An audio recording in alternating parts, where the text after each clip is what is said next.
আমরা এখন আসছি অরণ্য নিবাসী, অনেক সুন্দর জায়গা, আসলে দেখার মতো জায়গা, অনেক সুন্দর। আমি আসছি এখন অরণ্য নিবাস ইকো রিসোর্টে। এটা আসলে কমলগঞ্জ উপজেলার বনগাঁওয়ে অবস্থিত। আপনারা চাইলে এখানে আসতে পারেন, দেখতে পারেন এখানের অরণ্য নিবাসের এটা আসলে ইকো ফ্রেন্ডলি। কইতাম কিন্তু আপনারা রে, আমি আসলে কইতাম সেরকম আর কি, যে ওটা যে আপনারা আমি ওখানে আসছিলাম কি অরণ্য নিবাসী ইকো রিসোর্ট। আর এটা হলো গিয়া কমলগঞ্জ উপজেলার বনগাঁও গ্রাম, বনগাঁও গাঁও যেটা আছে অন্যর মাঝে আর কি ওটা। এটাতে আপনারা আইতে হইবা গিয়া, ধরুন যদি আপনারা ঢাকা থেকে আইন, তো ঢাকা থেকে আইলে আপনারা ঢাকা টু হইলো গিয়া বানুগাছ রেল স্টেশন আছে, রেল স্টেশন থেকে টমটম ড্রাইভার, রিক্সা, সিএনজি সবটাই পাওয়া যায় কেন। আর রিক্সায় আইলে ধরেন আপনার কাছ থেকে 50 টাকা নিতে পারে, ওরকম আর কি, একটা আনুমানিক।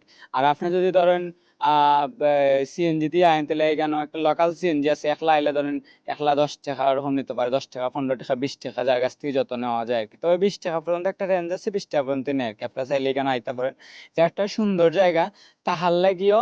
আর আরেকটা ব্যাপার হলো কি, আর থাকার সাথে সাথে এখানে খালি যে আপনি খালি ঘুরতে পারবা তা না, এখানে আপনি থাকতে পারবা, খাইতে পারবা, ঘুমাইতে পারবা, উঠতে পারবা, সবটা করতে পারবা। কারণ হলো গিয়ে থাকার মতো জায়গাও আছে, গড়গুলা যে সুন্দর। এটা লেগে সিলেগুটার গড়, ইটা গড় আসলে ধরেন একটা ফিল আছে না, যে আমরা আসলে কই নানি, যে আমরা এটা কিতা কইটারে, যে এনভায়রনমেন্ট ফ্রেন্ডলি পরিবেশ বান্ধব কই নানি। আচ্ছা, আসলে পরিবেশ বান্ধবী আইলে অন্য থাকা যাইব, বহু সময় থাকা যাইব, থাকতে পারবা, রুম বুক করতে পারবা। আপনারা আইলে না চাইলে রুম বুক আগে থেকে রুম বুক করতে পারবা। আর যদি মনে হয় যে খালি ঘুরিয়ে যাইতে কি, তাহলে মনে হয় তার এখানে একটা ফি আছে, ওটা ফি দেওয়া লাগে। 100 টাকা করে জনপ্রতি ফ্রি। ফি ওটা দিলেইতে পারবা, দিয়া আপনারা ঢুকতে পারবা এখানে।